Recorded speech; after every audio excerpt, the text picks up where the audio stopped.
നമസ്കാരം. ചെറിയ അടി കൊടുത്ത് വലിയ അടി വാങ്ങുക എന്ന പഴഞ്ചൊല്ല് കേൾക്കുമ്പോൾ ഒരുപക്ഷെ ഇന്നത്തെ പശ്ചിമേഷ്യൻ സാഹചര്യത്തെ പലരും ആദ്യം ഓർക്കുക ഇസ്രയേലിനെയും ഹിസ്ബുള്ളയും ആയിരിക്കും. എന്താവും അതിന് കാരണം? അതായത് അത്യാധുനിക സൈനിക സാങ്കേതിക വിദ്യയും ലോകത്തിലെ ഏറ്റവും ശക്തമായ പ്രതിരോധ സംവിധാനങ്ങളിലൊന്നും കൈവശം ഉണ്ടായിരുന്നിട്ടും കഴിഞ്ഞ കുറച്ചു വർഷങ്ങളായി ലെബനിൽ ആസ്ഥാനമായുള്ള ഹിസ്ബുള്ളയുടെ വളർന്നു വരുന്ന സൈനിക ശേഷി ഇസ്രായേലിന് വലിയ വെല്ലുവിളിയായി മാറി എന്നാണ് അന്താരാഷ്ട്ര പ്രതിരോധ വിശകലനങ്ങളും മാധ്യമങ്ങളും ചൂണ്ടിക്കാട്ടുന്നത്. അതായത് പ്രത്യേകിച്ച് 2023 ശേഷം അതിർത്തി സംഘർഷങ്ങൾ രൂക്ഷമായതോടെ ഹിസ്ബുള്ളയുടെ കൈവശമുള്ള ആയുധങ്ങളെ കുറിച്ചുള്ള ചർച്ചകൾ വീണ്ടും ലോകശ്രദ്ധ നേടിയിരിക്കുകയാണ്. 1982 ലെബനിലെ സംഘർഷങ്ങളുടെ പശ്ചാത്തലത്തിൽ രൂപം കൊണ്ട ഹിസ്ബുള്ള തുടക്കത്തിൽ പരിമിതമായ ആയുധങ്ങളുള്ള ഒരു പ്രതിരോധ ഗ്രൂപ്പായിരുന്നു. എന്നാൽ പിന്നീട് പതിറ്റാണ്ടുകളായി നടന്ന യുദ്ധങ്ങളും പ്രാദേശിക സഖ്യങ്ങളും സംഘടനയെ ഗണ്യമായി മാറ്റിമറിക്കുകയായിരുന്നു. ഇന്ന് ലെബനിലെ ഒരു രാഷ്ട്രീയ സായുധ ശക്തി മാത്രമല്ല, പശ്ചിമേഷ്യയിലെ ഏറ്റവും സ്വാധീനമുള്ള സർക്കാർ ഇതര സായുധ സംഘടനകൾ ഒന്നുകൂടിയാണ് പല സുരക്ഷാ വിദഗ്ധരും ഇതിനെ ചൂണ്ടിക്കാട്ടുന്നത്. അതായത് പ്രത്യേകിച്ച് സിറിയൻ ആഭ്യന്തര യുദ്ധത്തിൽ പങ്കെടുത്തതോടെ നഗരയുദ്ധം, അസമമായ യുദ്ധതന്ത്രങ്ങൾ, ഡ്രോൺ വിന്യാസം, മിസൈൽ പ്രയോഗം തുടങ്ങിയ മേഖലകളിലെ സംഘടനകൾക്ക് വിലപ്പെട്ട അനുഭവം ലഭിച്ചു എന്നാണ് പ്രതിരോധ പഠനങ്ങൾ ചൂണ്ടിക്കാണിക്കുന്നത്. ഹിസ്ബുള്ളയുടെ ഏറ്റവും വലിയ ശക്തി അതിന്റെ വിപുലമായ റോക്കറ്റ് മിസൈൽ ശേഖരമാണ് എന്നാണ് ഒരു വിലയിരുത്തൽ. വിവിധ കണക്കുകൾ അനുസരിച്ച് സംഘടനയുടെ കൈവശം ആയിരക്കണക്കിന് ഹ്രസ്വദൂരവും മധ്യദൂരവും ദീർഘദൂരവുമായ റോക്കറ്റുകളും മിസൈലുകളും ഉണ്ടാകാമെന്ന വിശകലനങ്ങളുമുണ്ട്. കത്യുഷ ശ്രേണിയിൽ 107 mm, 122 mm റോക്കറ്റുകൾ മുതൽ Fajr 1, Fajr 3, Fajr 5, Falaq, Shahin, Raad Khaibar 1, Zelzal, Fateh 110, M600 തുടങ്ങിയ കൂടുതൽ ദൂരപരിധിയുള്ള സംവിധാനങ്ങൾ വരെ സംഘടനയുമായി ബന്ധപ്പെട്ട് പരാമർശിക്കപ്പെടാറുണ്ട്.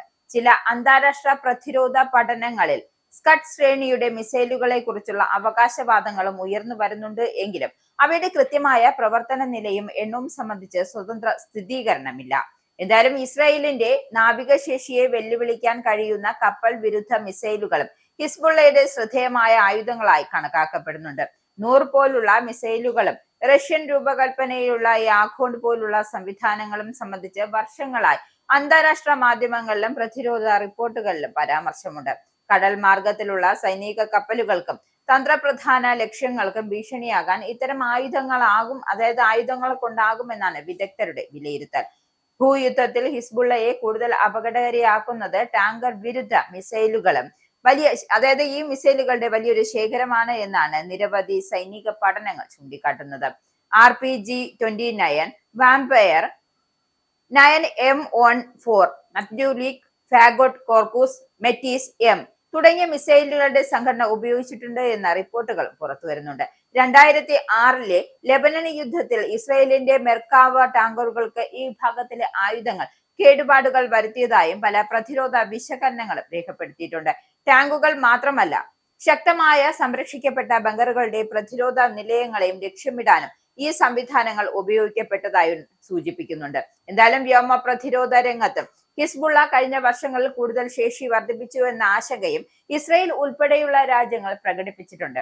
മിസാക്, സ്റ്റെല്ലെ, ഇഗ്ല തുടങ്ങിയ പോർട്ടബിൾ വ്യോമ പ്രതിരോധ മിസൈലുകൾ മുതൽ കൂടുതൽ ആധുനിക സംവിധാനങ്ങളുള്ള ബുക്ക് M2, പാൻസിർ S1 എന്നിവയെക്കുറിച്ചുള്ള റിപ്പോർട്ടുകളും വരുന്നുണ്ട്. എന്തായാലും ഇത്തരത്തിലുള്ള സംവിധാനങ്ങൾ ലഭ്യമാണ് എങ്കിലും താഴ്ന്ന ഉയരത്തിൽ പ്രവർത്തിക്കുന്ന വിമാനങ്ങളുടെയും ഹെലികോപ്റ്ററുകളുടെയും പ്രവർത്തനം കൂടുതൽ ദുഷ്കരമാക്കാൻ അവയ്ക്ക് സാധിക്കുന്നുണ്ട്. എന്നാൽ ഇവയുടെ യഥാർത്ഥ വിന്യാസം സംബന്ധിച്ച വിവരങ്ങൾ പരിമിതമായതിനാൽ വിവിധ അവകാശവാദങ്ങളെ ജാഗ്രതയോടെ വിലയിരുത്തേണ്ടതുണ്ട്. മൊത്തത്തിൽ ഹിസ്ബുള്ള ഇന്ന് ചെറിയൊരു പ്രാദേശിക സായുധ സംഘം എന്ന പരിധി മറികടന്നുകൊണ്ട് പശ്ചിമേഷ്യൻ സുരക്ഷാ സമവാക്യത്തിലെ നിർണായകമായ ശക്തിയായി മാറിയിരിക്കുകയാണ്. റോക്കറ്റുകൾ, ദീർഘദൂര മിസൈലുകൾ, ടാങ്ക് വേദ ആയുധങ്ങൾ, കപ്പൽ വിരുദ്ധ സംവിധാനങ്ങൾ, വ്യോമ പ്രതിരോധ ശേഷി, ഡ്രോണുകൾ എന്നിവ ഉൾപ്പെടുന്നതായി വിലയിരുത്തപ്പെടുന്ന ആയുധ ശേഖരമാണ് ഇതിന് പിന്നിലെ പ്രധാന കാരണങ്ങളിലൊന്ന്.